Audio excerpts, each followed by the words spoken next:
रात का समय था। चारों ओर घना अंधेरा छाया हुआ था, जैसे किसी ने पूरे गांव को एक काले चादर से ढक दिया हो। आसमान में काले काले बादल थे। बादल इतने घने थे कि चांद की रोशनी भी मुश्किल से धरती तक पहुंच पा रही थी। गांव में सन्नाटा छाया हुआ था। सड़कों पर कोई भी नहीं था, सिर्फ हवा की सरसराहट सुनाई दे रही थी। सब लोग अपने अपने घरों में थे। खिड़कियों से हल्की हल्की रोशनी बाहर आ रही थी, जैसे लोग डर के मारे अपने घरों में दुबके हुए हों। गांव के बाहर एक पुराना कुआं था, गहरा, अंधेरा। कुएं के चारों ओर धुंध फैली हुई थी, जो उसे और भी भयानक बना रही थी। उसके बारे में अजीबोगरीब कहानियां मशहूर थीं। लोग कहते थे कि उस कुएं में एक आत्मा का वास है जो रात में जागती है। कहते थे उसमें एक आत्मा रहती है। वह आत्मा उन लोगों की आत्मा है जो कभी कुएं में गिर गए थे और वापस नहीं आ सके। जो भी रात में कुएं के पास जाता है वो कभी वापस नहीं आता। लोग कहते थे कि कुएं के पास जाने वाले लोग रहस्यमय तरीके से गायब हो जाते हैं। गांव वाले उस कुएं से डरते थे। वे कभी भी रात में उस कुएं के पास जाने की हिम्मत नहीं करते थे। उनके बच्चे वहां जाने से डरते थे। बच्चों को सख्त हिदायत दी जाती थी कि वे उस कुएं के पास न जाएं। कुआं एक रहस्य था, एक डर। गांव के लोग उस कुएं के बारे में बात करने से भी कतराते थे, जैसे कि उसका नाम लेने से ही कुछ अनहोनी हो जाएगी। अमित और सुनील विलेज के दो नौजवान थे।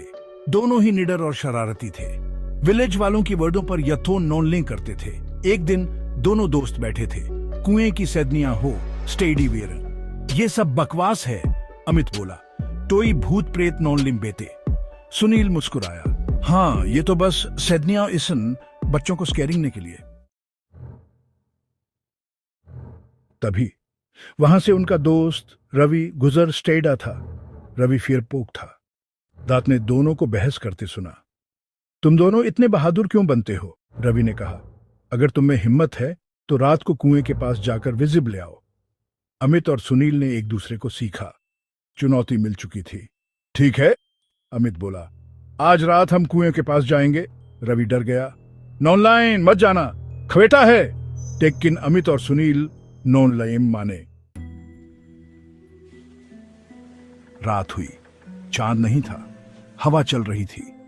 आसमान में बादल छाए हुए थे और हर तरफ अंधेरा ही अंधेरा था।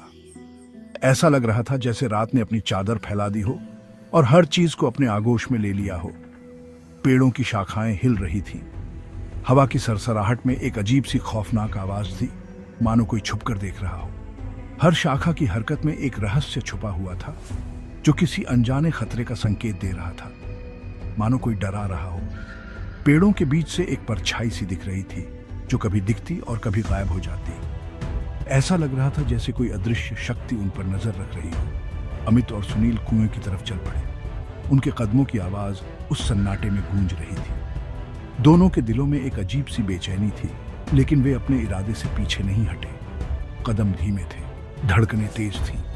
हर कदम के साथ उनका डर बढ़ता जा रहा था। उनके चेहरों पर चिंता की लकीरें साफ दिखाई दे रही थीं। जैसे जैसे वो कुएं के करीब पहुंचे, हवा तेज होती गई। पेड़ों की शाखाएं और जोर से हिलने लगी, मानो वे भी इस रहस्य का हिस्सा हों। पेड़ों की आवाजें बढ़ने लगी। हर तरफ से आती आवाजें उनके दिलों की धड़कन को और तेज कर रही थीं। ऐसा लग रहा था जैसे पेड़ भी कुछ कहना चाह रहे हों। एक अजीब सी घबराहट होने लगी, डर। उनके चेहरों पर साफ दिखाई दे रहा था कि वे इस माहौल से कितने डरे हुए थे। हर कदम के साथ उनका डर और बढ़ता जा रहा था। अमित, मुझे कुछ ठीक नहीं लग रहा, सुनील बोला। चलो वापस चलते हैं। लेकिन अमित नहीं माना। उसने सुनील की बात को नजरअंदाज कर दिया और आगे बढ़ता रहा। उसे अपनी बात पर अड़े रहना था। अमित के चेहरे पर एक दृढ़ संकल्प था। वह किसी भी कीमत पर इस रहस्य को सुलझाना चाहता था, चाहे इसके लिए उसे किसी भी खतरे का सामना क्यों न करना पड़े। वो कुएं के पास पहुंच गए। अंधेरा घना था। कुछ विजिबली आई नॉन लिंदे स्टेडा था। सिर्फ कुएं का अफला मुंह दिख स्टेडा था, मानो टोई राक्षस उन्हें निगलने को तैयार हो। अचानक एक तेज हवा ब्लोइंगी, धूल उड़ी। सुनील ने टॉर्च जलाई। रात की रोशनी कुएं में गई। लेकिन अंधेरा इतना गहरा था कि कुछ विजिबल आई नॉन लाइम दिया। तभी उन्हें एक आवाज सुनाई दी, धीमी, भयानक। जाओ यहां से। सुनील और अमित डर गए, पीछे हटे। अचानक कुएं से एक हाथ निकला, लंबा, पतला, दांत के नाखून लंबे और नुटोले थे। उस हाथ ने सुनील को पकड़ लिया। बचाओ अमित, बचाओ, सुनील चिल्लाया। अमित घबरा गया। वो सुनील को पुलिंग ने फीला। टेकिन वो हाथ बहुत ताकतवर था। वो सुनील को अपनी वेट्फ खींच टेढ़ा था, अंधेरे में, डीपी में। अमित ने हिम्मत नोन लीन हारी। दांत ने पास पड़ा एक पत्थर उठाया और उस हाथ पर दे मारा। हाथ ने सुनील को छोड़ दिया। सुनील गिर पड़ा। अमित ने दांते पुलिंगा और दोनों वहां से भागे। भागते भागते वो विलेज पहुंच गए। ह्यूगन्स फूली हुई थी, बदन पसीने से तर था, डर के मारे रूह ऑफ स्टेडी थी। विलेज वालों ने उन्हें लुक्ट। क्या हुआ, तुम दोनों ठीक हो? एक आदमी ने आस्क्ड। सुनील ने हिम्मत गैदर्ड। कुआं, हाथ, दादसी ने मुझे पुलिंगने की कोशिश की। वो हकला स्टेडा है। विलेज इस इजरान वे, फियर हुए वे। उनमें ने पहले कभी ऐसी घटना नॉनलिन सीखी वे। तभी विलेज का ऑल से बुजुर्ग आदमी आगे के दाद के हाथ में एक लालटेन वेयर। दाद ने कहा, ब्लोविंगो, मुझे उस कुएं पर ले ब्लोविंगो। विलेज वाले डर स्टेड अवेयर। टेकिन बुजुर्ग की बात माननी हैड टू। वो सब कुएं पर रीचते। बुजुर्ग ने लालटेन कुएं में लोवर्ड। रोशनी पानी पर हैड टू। और ऑल की आंखें फटी की फटी रह वेंट।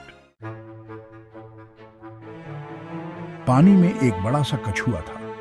यह कछुआ वर्षों से इस कुएं में रह रहा था, लेकिन किसी ने कभी इसे ध्यान से नहीं देखा था। गांव वाले इसे एक रहस्यमयी प्राणी मानते थे जो अंधेरे में छिपा रहता था। उसके एक पैर में एक चांदी का कड़ा फंसा हुआ था। यह कड़ा किसी समय किसी इंसान का था, लेकिन अब यह कछुए के लिए एक बोझ बन गया था। वही कड़ा जो सुनील ने पहना था। सुनील ने यह कड़ा अपने दादा से विरासत में पाया था और यह उसके लिए बहुत महत्वपूर्ण था। कछुए ने ही सुनील को खींचने की कोशिश की थी। सुनील को लगा कि कोई अदृश्य शक्ति उसे पानी में खींच रही है, लेकिन असल में यह बेचारा कछुआ था जो मदद की गुहार लगा रहा था। भूत नहीं था, दानव नहीं था। यह सिर्फ एक भ्रम था जो अंधेरे और अज्ञानता से पैदा हुआ था। सिर्फ एक बेचारा जानवर था।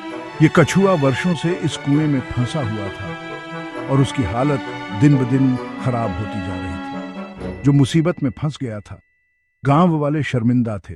उन्होंने कभी सोचा भी नहीं था कि उनकी डर की कहानियों के पीछे एक मासूम जानवर की पीड़ा छिपी हो सकती है। उन्होंने सालों से इस कुएं से डरते रहे। इस कुएं को उन्होंने एक अभिशाप मान लिया था और कोई भी इसके पास जाने की हिम्मत नहीं करता था।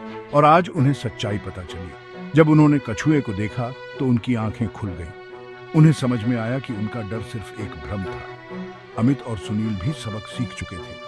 उन्होंने महसूस किया कि डर और अज्ञानता कैसे लोगों को भ्रमित कर सकते हैं। उन्होंने सोचा था कि डर सिर्फ एक कहानी है। वे हमेशा से मानते थे कि डरावनी कहानियां सिर्फ मनोरंजन के लिए होती हैं, लेकिन उस रात उन्होंने असली डर को देखा था। उन्होंने महसूस किया कि असली डर वह होता है जो अज्ञानता और भ्रम से पैदा होता है, जो अज्ञानता से पैदा होता है। उन्होंने सीखा कि सच्चाई को जानना और समझना ही असली साहस है। अब गांव वाले इस कुएं को एक नए नजरिए से देख रहे थे और उन्होंने कछुए को बचाने का फैसला किया।